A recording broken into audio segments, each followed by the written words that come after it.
Comment tu te sens par rapport à la classe? Ma première année, ça a été assez difficile parce que j'ai eu une sixième primaire. Hein. Ils étaient déjà dans l'adolescence et j'ai eu une maman qui m'a convoquée chez madame la directrice. Elle voulait une réunion avec moi parce que sa fille était un peu déboussolée. Parce que j'avais en fait l'âge d'une de ses sœurs. Donc elle avait du mal à me considérer comme une madame. Et donc voilà, parce qu'une de ses sœurs avait mon âge, etc. Moi j'ai dit à la maman que j'étais désolée, mais que j'allais pas attendre 30 ans pour commencer à travailler. Tu t'es déjà senti débordé par la Ouais. classe ou ça t'est déjà Parfois arrivé? ça m'arrive, ouais. Donc voilà. Mais ma directrice m'a dit, en fait ta classe est calme parce que toi tu es calme.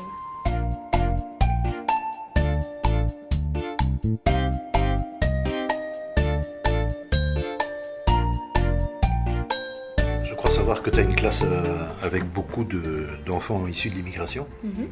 Et parle-moi un petit peu de ça.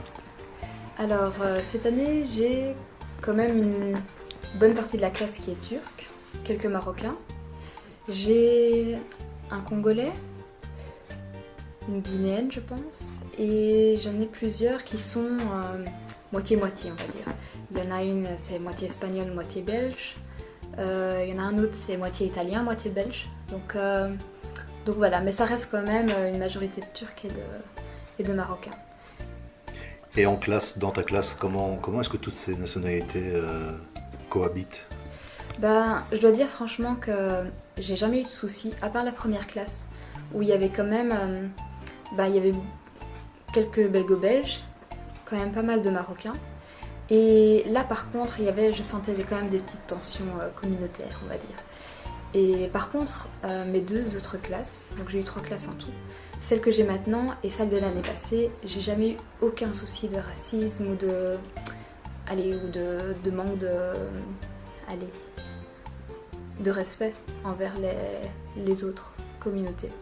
Donc là, je dois dire que je touche du bois.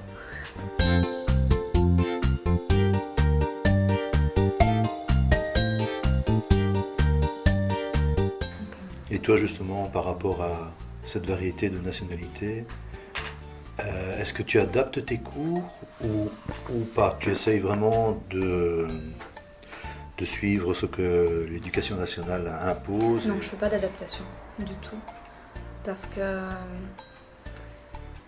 je pars du principe que voilà, la religion, les croyances, etc., c'est plus un moment privé à la maison et ça ne doit pas spécialement intervenir à l'école, sauf évidemment pendant leurs cours philosophiques.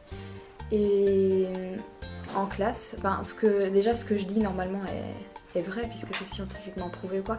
Mais par exemple, j'ai jamais vraiment abordé le thème, par exemple, de la création du monde ou de la sexualité ou enfin des choses comme ça.